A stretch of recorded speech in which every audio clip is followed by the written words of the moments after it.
श्री स्वामी समर्थ उत्कर्ष ज्योती चॅनलमध्ये आपल्या सगळ्यांचे स्वागत आहे।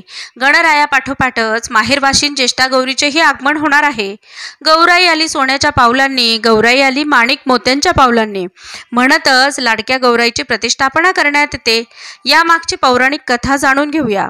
फार पूर्वी दानवांचे राज्य होते। दानवांनी देवतांना खूप त्रास देणे सुरू होतेच। देवांच्या स्त्रियांना आपल्या सौभाग्याची चिंता वाटू लागली, म्हणून सर्व देवपत्नी एकत्र जमून महालक्ष्मींची पूजा आणि प्रार्थना केली। महालक्ष्मी प्रसन्न झाली व त्यांच्यावर आलेले संकट टळले।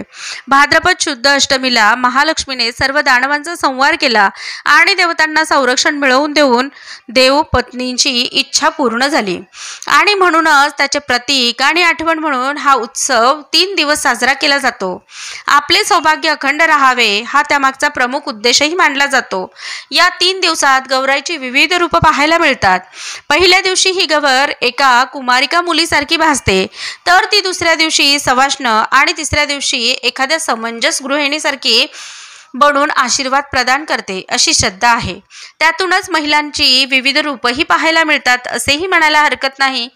3 दिवस साजऱ्या केल्या जाणाऱ्या या पूजेत भाद्रपद शुद्ध पक्षाच्या षष्टीला ज्येष्ठा गौरीचे आवाहन केले जाते। दुसऱ्या दिवशी पूजन व नैवेद्य तसेच तिसऱ्या दिवशी विसर्जन करतात। अखंड सौभाग्य प्राप्त होण्यासाठी स्त्रिया ज्येष्ठा गौरी हे व्रत करतात। हिंदू पंचांगानुसार भाद्रपद महिन्याच्या शुक्ल पक्षातील चतुर्थी तिथीला म्हणजेच 7 सप्टेंबर 2024 रोजी गणपती बाप्पांचे आगमन झालेले आहे। सध्या संपूर्ण राज्यभरात आणि राज्याबाहेरही गणेशोत्सवाचा उत्साह ओसंडून वाहत आहे। बाप्पांच्या आगमनासह महिलांमध्ये गौराईच्या आगमनाचाही उत्साह पाहायला मिळतोय। तर 10 सप्टेंबर रोजी गौराईचे आगमन होईल। यंदा मंगळवारी 10 सप्टेंबर रोजी गौरीचे आवाहन केले जाईल, तर बुधवारी 11 सप्टेंबर रोजी गौराईचे पूजन केले जाईल। तसेच गुरुवारी 12 सप्टेंबर रोजी गौराई आणि गणपतीचे विसर्जन देखील होईल। गौरी आवाहन शुभ मुहूर्त पाहता हा शुभ मुहूर्त 10 सप्टेंबर रोजी सूर्योदयापासून ते संध्याकाळी 6:27 असणार आहे। राहू काळ दुपारी 3 वाजेपासून ते 4:30 वाजेपर्यंत आहे। तर अनुराधा नक्षत्र प्रारंभ हा 9 सप्टेंबर रोजी संध्याकाळी 6:04 आहे। तर अनुराधा नक्षत्र समाप्ती 10 सप्टेंबर रोजी रात्री 8:03 असेल। भाद्रपद शुक्ल पक्षातील अनुराधा नक्षत्रावरती ज्येष्ठा गौरीचे आगमन होते। ज्येष्ठा नक्षत्रावरती तिची पूजा करतात आणि मूळ नक्षत्रावरती तिचे विसर्जन करतात। हा उत्सव 3 दिवस चालतो। ज्येष्ठा गौरीच्या आवाहनाच्या वेळी 2 गौरी बसवण्याची प्रथा आहे। त्यामधली तसे पाहता एक गौरी म्हणजेच लक्ष्मी मानली जाते आणि या गौरी घरात येताना रांगोळीने 8 पावले काढून त्यावरील प्रत्येक पावलावरती ती थोडी थांबवून तिच्या विविध प्रकारांचा उल्लेख होतो। त्यात प्रामुख्याने आद्यलक्ष्मी, विद्यालक्ष्मी, सौभाग्यलक्ष्मी, अमृतलक्ष्मी, कामलक्ष्मी, सत्यलक्ष्मी, भोगलक्ष्मी आणि युवकलक्ष्मी अशा अष्टलक्ष्मींचा समावेश होतो। या 8 पावलांवरती स्त्रिया आपल्या गरजेनुसार गाई वासरे, धनधान्य, अलंकार, पुत्रपौत्र, दीर्घायुष्य, धंद्यातील व्यवसायातील प्रगती, विद्याभ्यासातील यश आणि कामनांचा उल्लेख देखील केला जातो।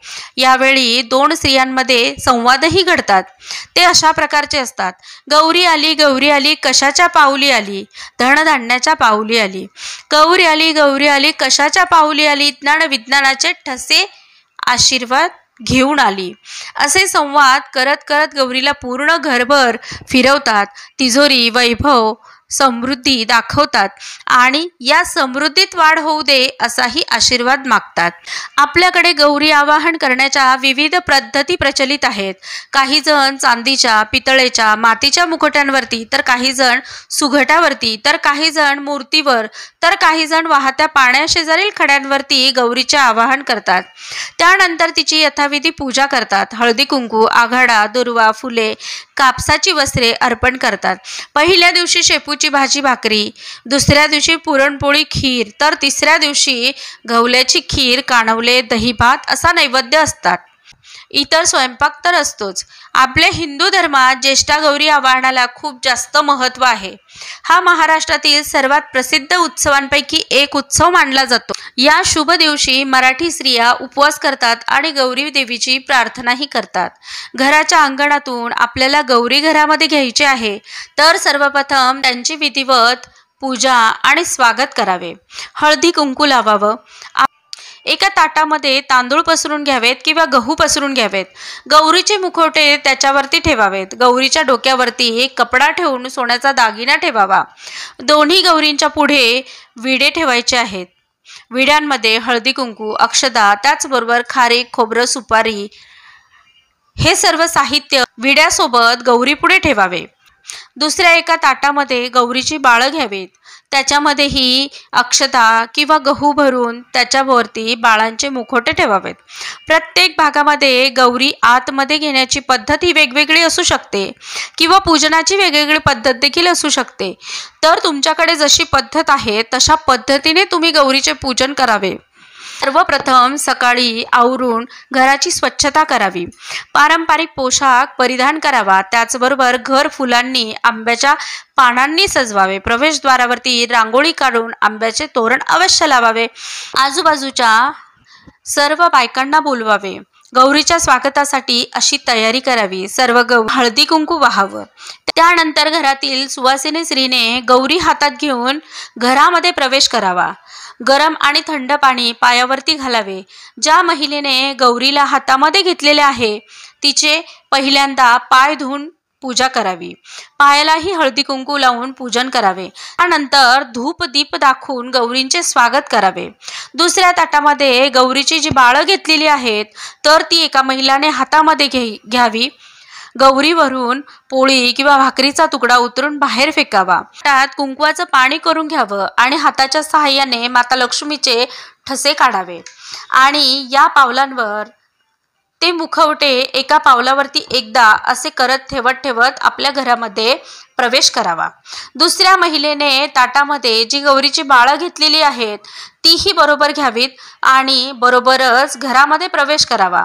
घराच्या उंबरठ्यावरती धान्याने भरलेले मावे आणि ते गौरी बरोबर माप ओलांडावे आणि घरामध्ये प्रवेश करावा.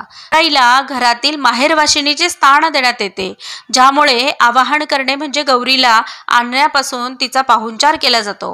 वाजत गाजत गौराईला आपल्या घरी आणावे. माहेरवाशिनीच्या हातूनच गौरीची स्थापना होते.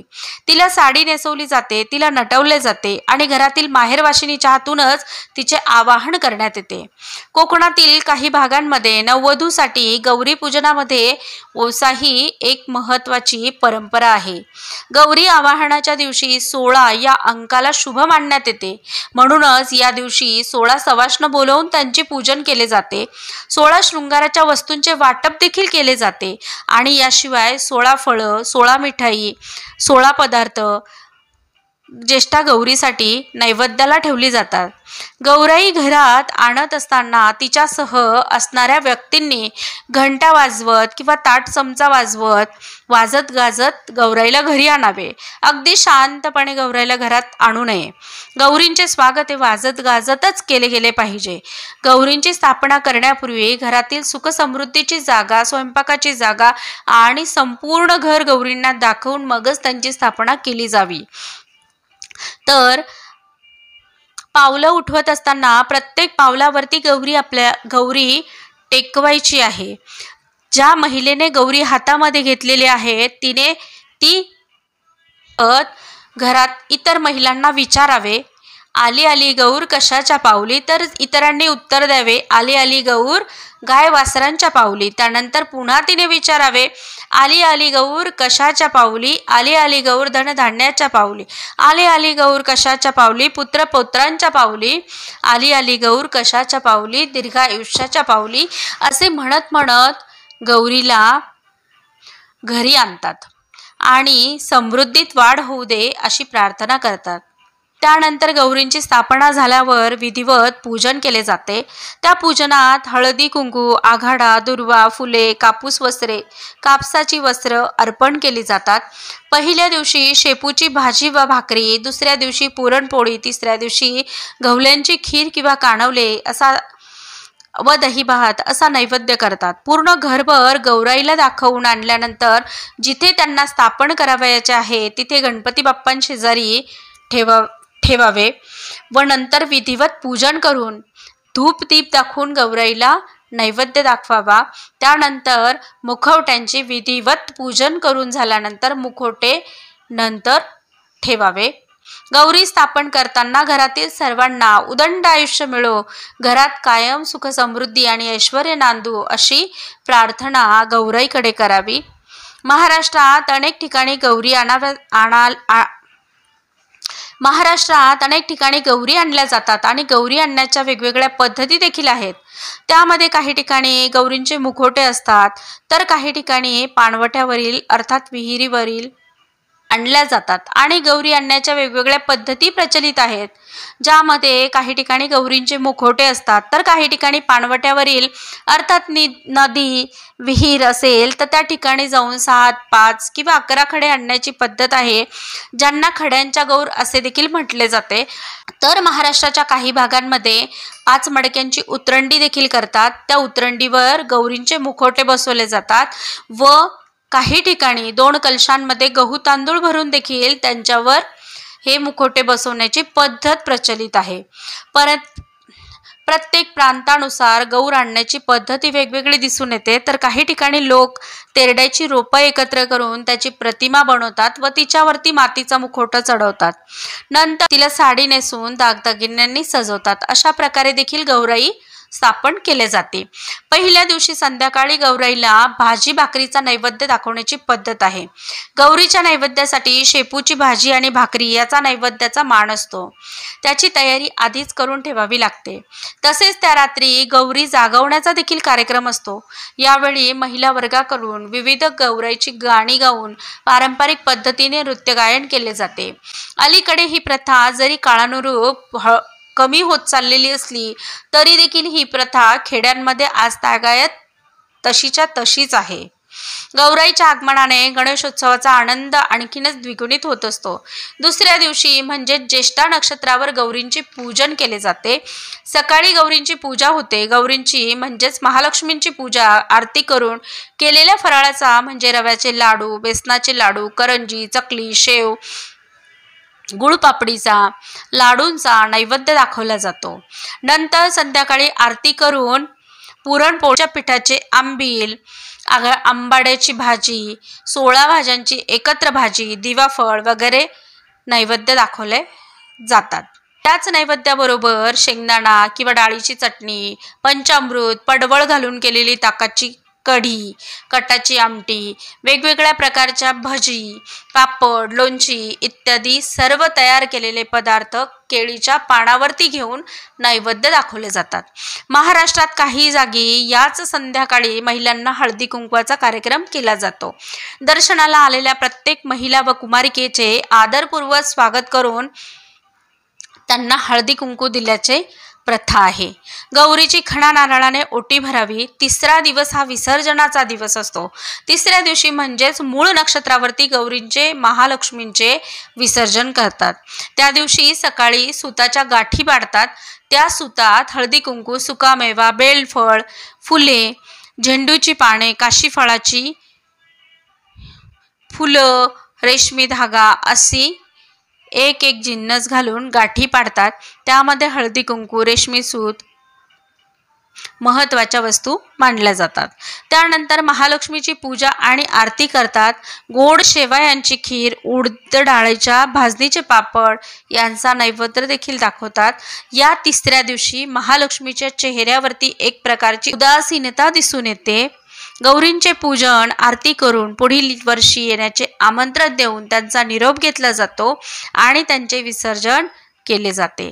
धातूचे किंवा कायमस्वरूपीच्या मूर्ती असतील तर त्यांचे विसर्जन करत नाहीत।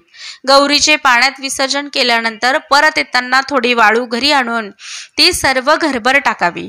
त्यायोगे घरात सुख समृद्धी नांदेल। सर्व मंगल मांगल्ये शिवे सर्वार्थ साधिके शरण्ये त्र्यंबके गौरी नारायणी नमस्तुते। या दिवसांमध्ये गौराईची छान अशी पूजा करावी, सुख शांती समृद्धी आणि मांगल्य मागून घ्यावे। अशा पद्धतीने गौरींचे आगमन, गौरींचे पूजन आणि गौरींचे विसर्जन या 3 दिवसांचा सोहळा पार पडेल। तर मग कसा वाटला आपल्याला व्हिडिओ कमेंट करून नक्कीच कळवा। काही बदल असतील, काही सूचना असतील तर नक्की सुचवा। चॅनलवर नवीन असाल तर चॅनलला सबस्क्राईब करा। व्हिडिओ आवडत असतील तर लाईक आणि शेअर करायला सुद्धा विसरू नका। धन्यवाद। श्री स्वामी समर्थ।